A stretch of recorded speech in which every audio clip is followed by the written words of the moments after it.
Good morning and welcome to Winnipeg. Well, I guess some of you missed it yesterday, right? At the end of the video, I forgot to put in yesterday morning sunrise. Well, I'll give you a little glimpse of it. It wasn't anything special. Now for this morning, it had the potential. About half an hour ago I was watching the clouds and you could see them rolling by, and especially in this one, the whole sky was all kind of pinky and it was kind of nice, and it looked like, wow, we're really going to get something. But I notice now it's sort of dying out again. It's probably going to be a repeat of yesterday's. But enough about the sunrises. I did come back to the model table last night, and I did work on these things, and I did them all except for this one. I saved this one to show you how I did it. Yeah, what happened was I put my drill press back up on the table, and I thought I'm just going to crank these things down, off. And when I did the first one, if you remember, I was holding it down in place, and I was bending the sides up with my fingers or with a little stick, and then I started using last night. I started using my fingers, and I was thinking, why don't I just do them all with my fingers? Sometimes the simplest solution is the best solution, as you're going to see, because I'll do this last one. Now, you know Murphy's Law. I'll probably flub it up. Oh, and I did bend them with the ribs to the outside, even though the folding lines were going to be the wrong way. I did not solder them. None of these are soldered, and I'm not going to. It's going to hold together good enough so that after it's sprayed and glued in place on the decks, they go in different places around the ship. I think it's going to be okay unsoldered. So now I know that these are not going to be anywhere near as nice as the 3D printed ones from Model Monkey. Those ones, they look like they'd be really good, and I was looking at them and I was thinking, a person could probably put a little bit of panel line color, on the top there where the simulated floats were, and it would probably bring it out and enhance it. But there's just no end to that. I've got these done, and this is what we're going to use now. At this very moment, the garbage truck is rattling around out there. Well, that's okay. It doesn't take a whole lot to distract me. Let's just, I was going to say roll back. Let's just get going here, and I'll show you how I did this. Okay, I only get one shot at this because I only have one left. Now, that's not 100% true, because if I was to bend this the wrong way, like I accidentally did one of them last night, for instance, we want to have it so that the ribs are on the outside, not the inside, so we got to turn it here so it's smooth side up. All right. I did flatten it back out with my Tamiya bending pliers. And now Murphy's Law here. Murphy's Law says I can't pick this up with my fingers. Okay, so here we go. What I did was I just made sure that I had it square, and then I just sort of very slowly did everything. I did everything slowly. Okay, so we got a bend there. It's pretty much right. It could have been maybe a little bit more.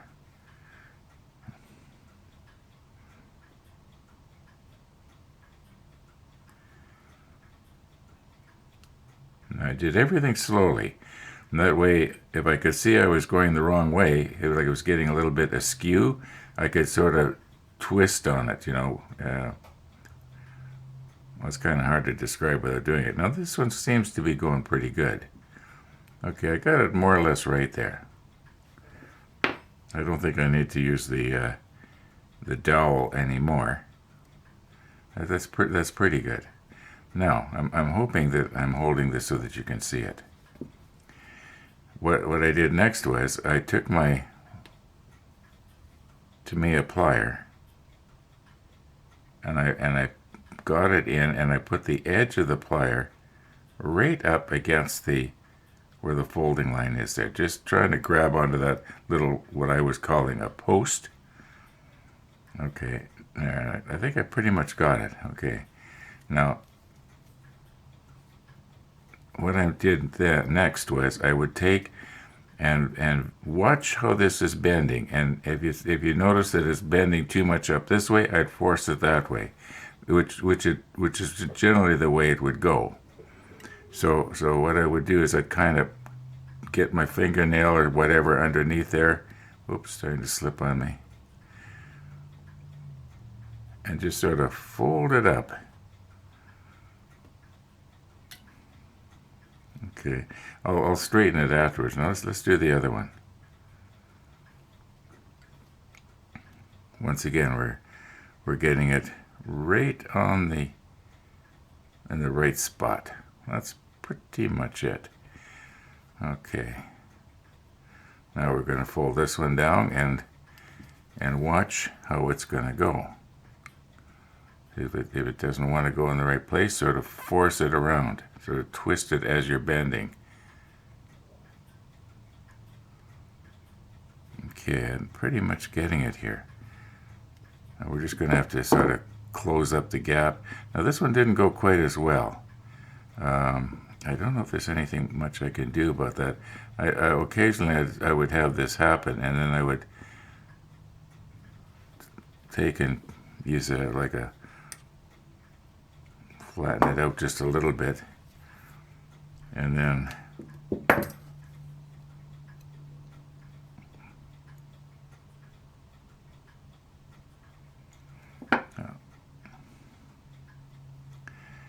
this is probably one of the worst ones.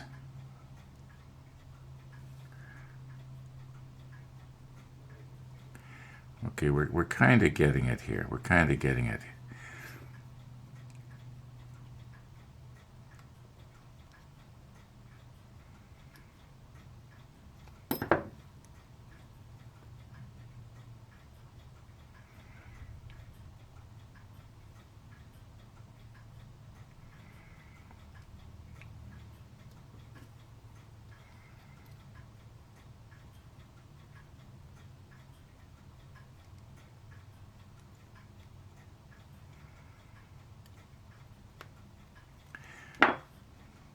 Okay, I'm sort of striving for perfection here. I know a lot of you are saying, that's perfection.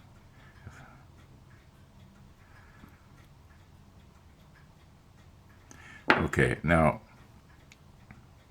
after that's painted, and at arm's length, I'll probably do a little bit more tweaking on it, because it's not 100% square.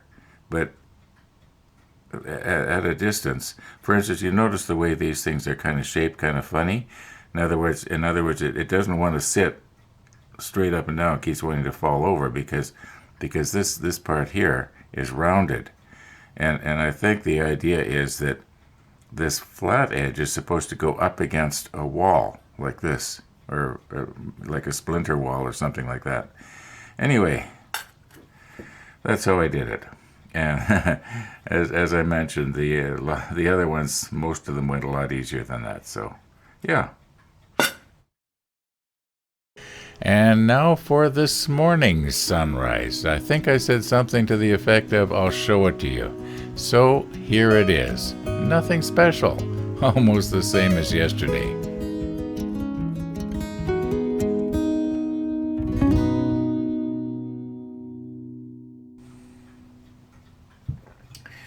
Okay, as you can see, time is getting away on us here this morning. And what I want to try to do is put together this little winch. And I've got an idea for how I can do it close up. All the parts are really, really small.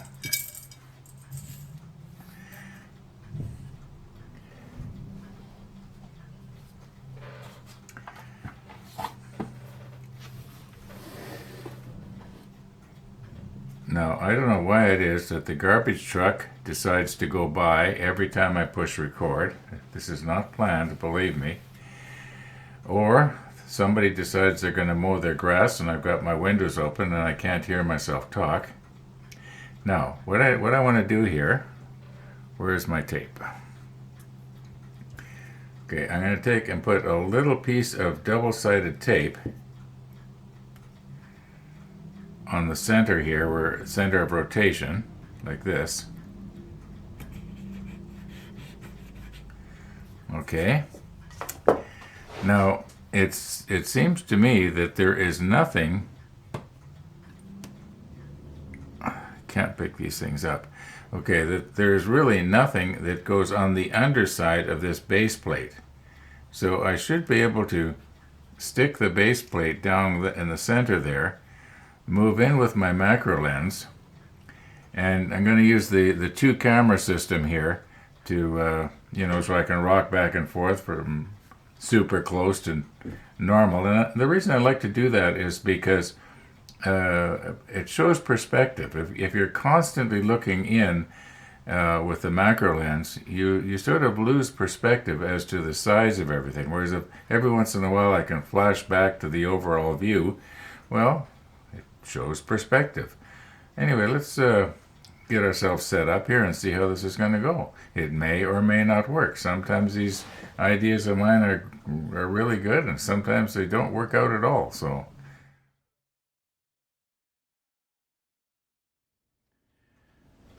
Okay, let's get this at the same orientation as the manual here. And it looks like the first part of the step is we put the K4s onto the K27.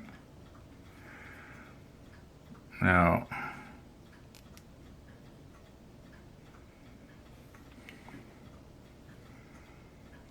I suppose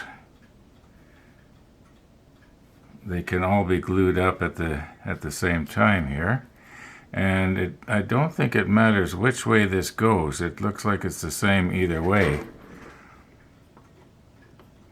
You know what? I need my other glasses here.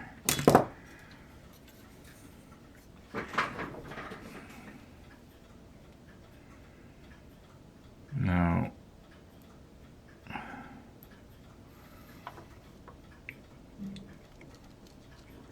oh, for heaven's sakes. I haven't got the, I forgot to remove the, where's my blade here?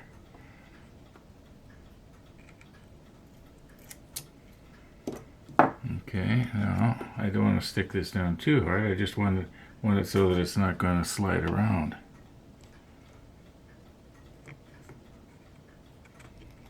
That should be good.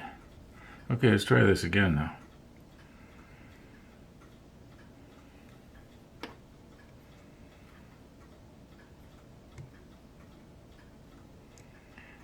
Now, I would think that I could probably use a little bit of extra thin quick setting on that.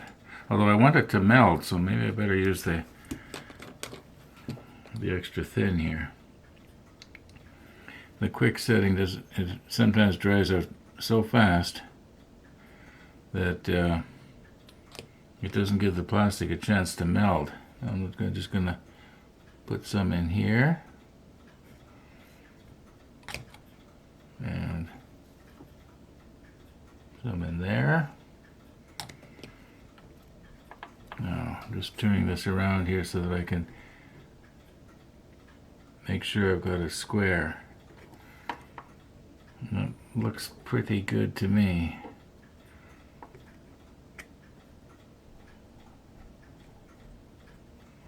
Alright, so we got that on. Now, the electric motor, if I can get a hold of it here, we gotta somehow put it on to this part right here. You know, maybe doing this on camera is going to be a little bit hard. Now you can see here that there's a, where's my my tweezers here. Oh, no, there's nothing. I thought there was something different on each side. It doesn't matter which way this goes on, I guess. I would think that most likely I should put this on now. Yeah, I think I'll put it on now, and then I'll slide the shaft of the motor through and get it. Obviously the motor fits in these on those four little brackets there. Let's just get our melding going on.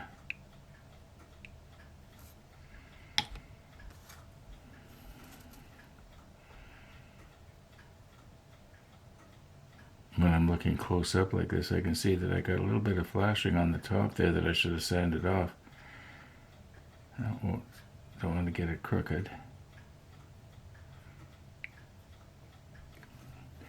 Now, that's not quite straight, is it?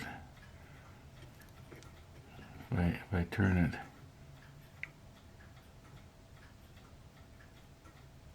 Let's see, how does that look? Maybe I'd be better off using my thumb here.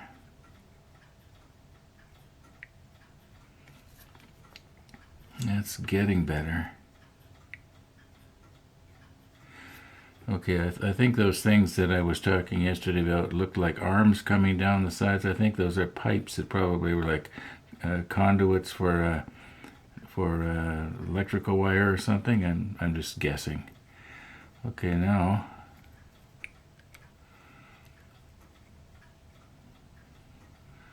let's see. We gotta be very careful here.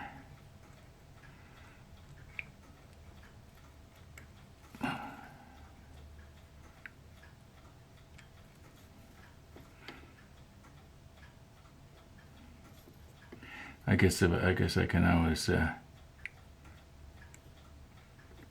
turn it afterwards. I think because there's a little bit of flashing on the shaft, I can't hold it the way I want to.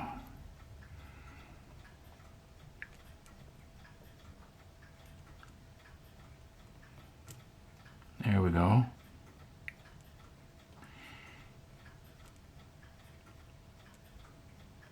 Now I think the idea is that shaft coming out of the motor should go dead center into the gearbox, if you want to call it a gearbox.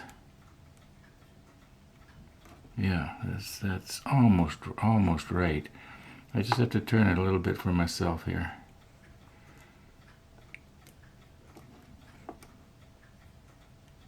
There we go. That's pretty much got it. All right, let's get some extra thin on there. Maybe we'll use the quick setting, because I don't think we need to do a whole lot of melding here.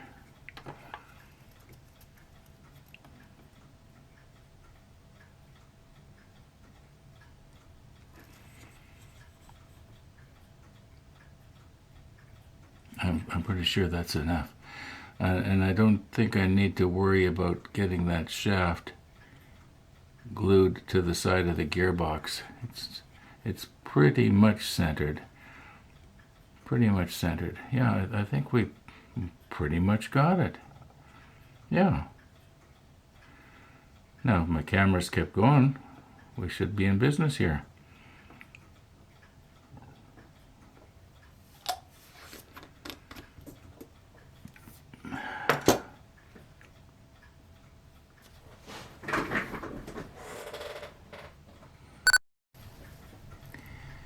Now, I was just noticing afterwards that this thing seems to be leaning a little bit. Let's see if I can get it to go a little bit more that way. Yeah, that looks good. Just let me check the monitor.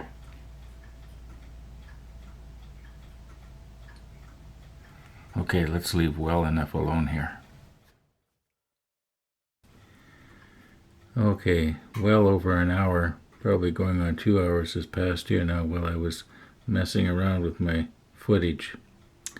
And if you remember, I was saying I didn't think it mattered which way the gearbox went, but apparently it does. If you notice that there's a little a little circle right there on the one side, but it isn't on the other side. And I think the idea is that it is supposed to match up with the shaft that comes out of the motor. Secondly, I noticed that, let me get this turned around here. This motor here is the first one we did. I did not get it straight on the mounting brackets, whereas the second one I did. But this is, I tried to remove this, but it's just on there too hard. And from a lot closer actually than arm's length, no one's going to notice that anyway. So, okay. I think we're about as done with these as I can get, except for painting them. And with something like this, we're pretty much going to have to use the airbrush, I guess. Okay. Well, tonight is Halloween here in Canada. And that doesn't give me an excuse to cut today's episode off right now, but Monday, Wednesday, Friday, I got a coffee visitor. Yeah, so, yeah, I think I've pretty well had it here. As I've said so many times before, if I go at this later on this evening, we got a couple of easy things to make here.